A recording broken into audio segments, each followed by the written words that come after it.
మాచవరం మండలంలోని Saraswati power project భూములను పరిశీలించిన ఉప ముఖ్యమంత్రి పవన్ కళ్యాణ్ పోలీస్ అమరవీరుల దినోత్సవం, మౌలానా అబ్దుల్ కలాం ఆజాద్ జయంతి తదితర అంశాలతో కూడిన పల్నాడు జిల్లా సమాచార లేఖను ఇప్పుడు విందాం. రచన పల్నాడు జిల్లా ఆకాశవాణి ప్రతినిధి కొత్తపల్లి శ్రీను. ఈ నెల 5వ తేదీన రాష్ట్ర ఉప ముఖ్యమంత్రి కె పవన్ కళ్యాణ్ పల్నాడు జిల్లా మాచవరం మండలం, దాచేపల్లి మండలాల్లో సరస్వతి పవర్ ప్రాజెక్టు కేటాయించిన భూములను ప్రత్యక్షంగా పరిశీలించారు. పరిశీలన అనంతరం రైతులను ఉద్దేశించి మాట్లాడుతూ, భూములు ఇచ్చిన రైతులకు భరోసా కల్పించడం, అండగా ఉండేందుకు క్షేత్రస్థాయిలో భూములు పరిశీలించడం జరిగిందన్నారు. దివంగత ముఖ్యమంత్రి వైఎస్ రాజశేఖర రెడ్డి కాలంలో 30 సంవత్సరాలు లీజుకు తీసుకుని గత ప్రభుత్వ హయాంలో 50 సంవత్సరాలకు పొడిగించడం జరిగిందన్నారు. అందులో మాచవరం మండలం చెన్నాయిపాలెంలో 272.96 ఎకరాలు, పిన్నెల్ గ్రామంలో 93.79 ఎకరాలు, వేమవరం గ్రామంలో 710.63 ఎకరాలు, తంగెడ గ్రామంలో 107.365 ఎకరాలు ఉన్నాయన్నారు. వాటిలో పట్టా భూమి 1083.715 ఎకరాలు, చుక్కల భూమి 76.19 ఎకరాలు, అసైన్ భూములు 24.84 ఎకరాలు ఉన్నాయన్నారు.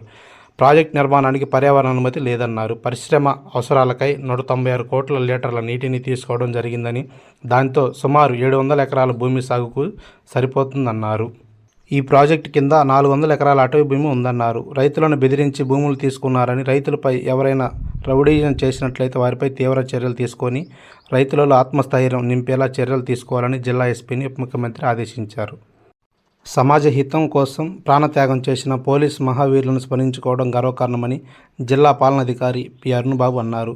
జిల్లా కేంద్రమైన నర్సాపేటలోని doctor Kodela Sivaprasad municipal stadium నందు పోలీస్ అమరవీరుల దినోత్సవం అక్టోబర్ 21వ తేదీన ఘనంగా నిర్వహించారు. ఈ సందర్భంగా కలెక్టర్ మాట్లాడుతూ, పోలీస్ వ్యవస్థ లేకపోతే సంఘ విద్రోహ శక్తుల ఆగడాలకు అడ్డు అదుపు ఉండదన్నారు. దేశ సరిహద్దుల్లో సైనికులు, దేశంలో పోలీసులు నిత్యం పహరా కాస్తూ ప్రజల ప్రాణాలను రక్షిస్తున్నట్లు చెప్పారు. జిల్లా ఎస్పీ కంచి శ్రీనివాసరావు మాట్లాడుతూ, పోలీస్ అమరవీరుల త్యాగాలు, స్ఫూర్తిని ఉనికిపుచ్చుకొని ప్రజలకు మరిన్ని సేవలు అందిస్తామని పేర్కొన్నారు. జిల్లాలో వీరమరణం పొందిన ఒక ఎస్ఐ, 8 మంది పోలీస్ సిబ్బంది కుటుంబాలను సన్మానించారు. దేశభక్తితో ప్రజలకు సేవలందించిన మౌలానా అబ్దుల్ కలాం ఆజాద్ సేవలు చిరస్మరణీయమని పల్నాడు జిల్లా కలెక్టర్ పి అరుణ్బాబు పేర్కొన్నారు. ఈ నెల 11వ తేదీన జిల్లా కేంద్రమైన నర్సాపేట కలెక్టర్ కార్యాలయంలో మైనార్టీ సంక్షేమ శాఖ ఆధ్వర్యంలో తొలి విద్యాశాఖ మంత్రి మౌలానా అబ్దుల్ కలాం ఆజాద్ జయంతిని నిర్వహించారు. ఆయన చిత్రపటాన్ని నివాళులర్పించారు. ఈ సందర్భంగా కలెక్టర్ మాట్లాడుతూ, గాంధీజీ అడుగుజాడల్లో స్వతంత్ర సమరంలో పాల్గొన్న ఆజాద్ దేశ విభజన వ్యతిరేకించారని, దేశంలో విద్యాభివృద్ధికి బాటలు వేశారని పేర్కొన్నారు.